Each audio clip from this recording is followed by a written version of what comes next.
You're listening to The Rock Show with Gully and Joe, and I'm here with Mike Socrates from If These Trees Could Talk. How are you keeping, Mike? Good, man. Good. How are you guys? Not too bad, not too bad. Thanks for coming on. So, first of all, tell us a little bit about what's happening with the band at the moment.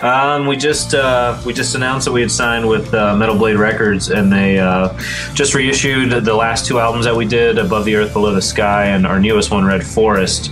And aside from that, we are working on a new record, which should be out in 2015 via Metal Blade Records. Sounds really exciting. So for the uneducated people out there, how would you describe your type of music, your style? It's just instrumental rock music, I guess. A lot of people call it post-rock. But you know, I've always referred to it as just a rock band without vocals. We have mostly our guitars do the singing for us. So how do you cope with three guitarists though? Because like I'm a bass player and I'm fine. I get to play the bass. No one really does anything I do. But with three guitarists, that must be a bit of a struggle. Yeah, I think it started in that way because when this all got started, I guess our drummer Zach had come up with a bunch of tunes when he was living in Pittsburgh, and he kind of recorded them himself and then just brought them back. And when we all listened to it, I mean, it kind of warranted three guitar players, the stuff that he recorded. So just, I guess, out of necessity, it kind of started that way. And just from there, that's how we always kind of conceptualized our music. On YouTube, you've got like 500,000 hits for like your whole album. How important has that been for you and the band? It's been of the utmost importance, really. I think that, you know, word of mouth and, you know, the internet has really... you know, we were a band that kind of started gaining our following on MySpace, so it's always been a kind of an internet spread thing. And I mean, to see it kind of in front of you in real life, like when we came to Europe, it's awesome to see. So it's absolutely vital to the growth of the band and the continuation of it.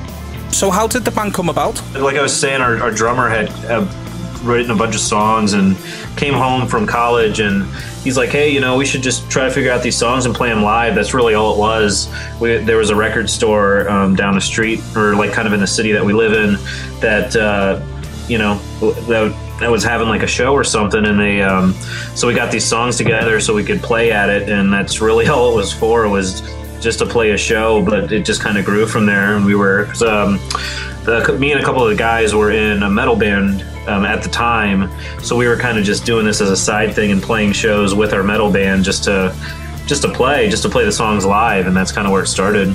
In the Ground Belongs to You is one of the songs that sticks out from the first album for me. It's got the melodic parts, but it's also got the big meaty chords in it as well, which I really like. You know, being a bass player, all bass players are aspiring guitarists. Don't let anyone tell you that any different. It's true. So how does it feel to be signed by a big label? It feels good. You know, it kind of felt, it's one of those things where, you know, when you're 15, 16 years old, all you want is to just sign to a record label. And you know, we're all in our, you know, early 30s at this point. So, you know, when this came along, it was super, super exciting. But at the same time, it felt kind of like a natural progression for us in terms of, you know, all the work we had done ourselves. So we never really, it wasn't really an intention to get signed, but when Metal Blade came asking, we were like, yeah, we should definitely, you know, pay attention to this because this is a big deal. So it's awesome. It's a very, it's gratifying just to know we put in so much work, and it's kind of like, you know, it's being recognized, I guess. For Metal Blade, 'cause a lot of their artists, they're on the heavier side, shall we say. You've got like Cannibal Corpse. You are definitely going to have that unique selling point when it comes to Metal Blade. Is that I don't think there's anyone who's close to you on the books that I've seen. I mean, I've gone through all their bands and stuff, and yeah, I mean, a lot of their bands are definitely on the heavier side. So I think, you know, we're kind of a square peg in a round hole, but you know, we kind of like that. You know what I mean? We like being a little bit different. There's bands, you know, that are on that label that have influenced us. So for us to even kind of be in the same company as some of these bands is just, you know, it's mind blowing for us. I did feel there was definitely progression in the second album, and it felt like you were more in the full swing and you were moving ahead in a more fluid way. I'm a Pink Floyd fan. I like lots of mellow stuff myself. Obviously I like metal, but there's a time and a place for it. Totally agree. I couldn't agree with you more.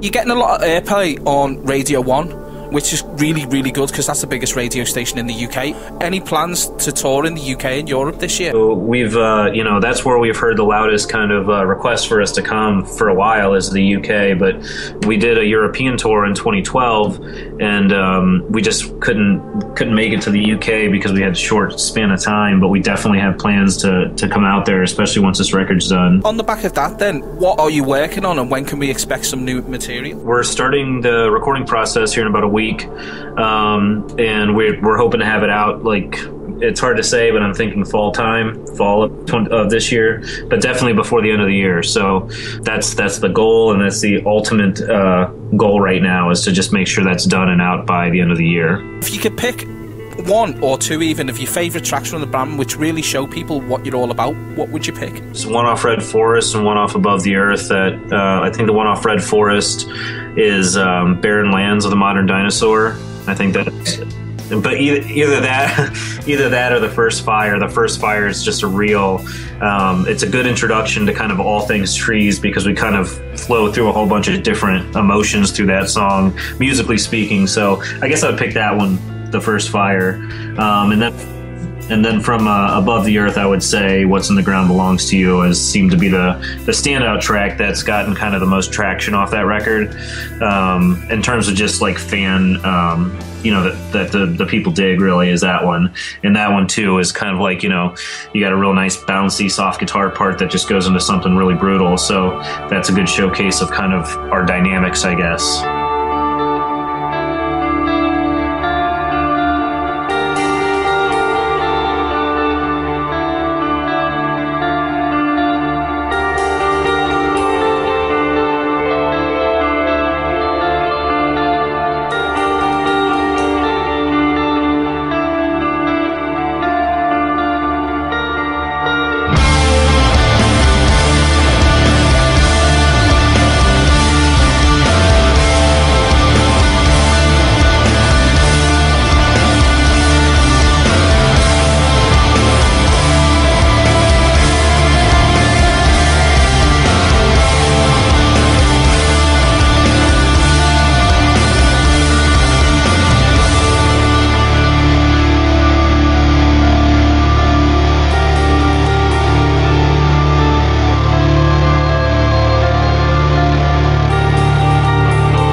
about music that influenced you, what tracks would you pick? I've always been a huge Tool fan. I love Tool.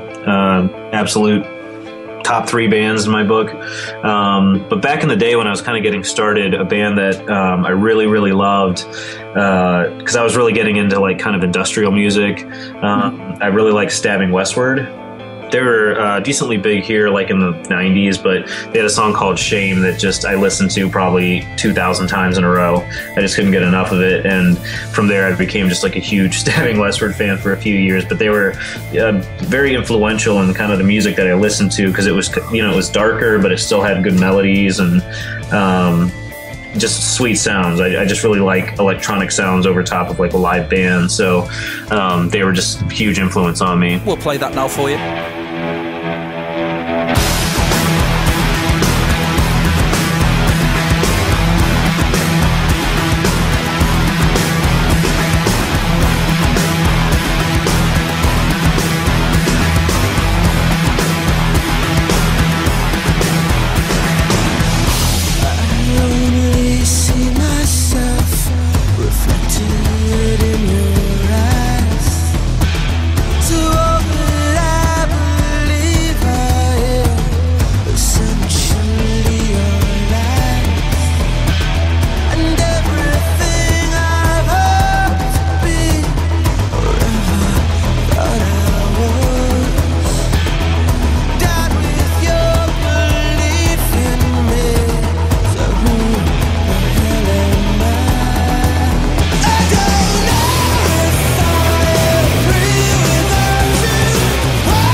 if you could tell us where we can find you. The best place to get information, I think, would be facebook.com/treescouldtalk. We also have an Instagram. Just search If These Trees Could Talk. And those are pretty much the two best places to get information about what we're doing. We also have a Twitter, actually, twitter.com/Trees Could Talk. Or you could just Google the name and that'll direct you kind of the most popular spots for us. Red Forest and Above Earth Below Sky are being released 21st of this month in Europe. We're very much looking forward to hearing them on The Rock Show with Gully and Joe. Thank you very much for your time. Thank you. I appreciate you guys taking the time with me. The Rock Show with Gully and Joe.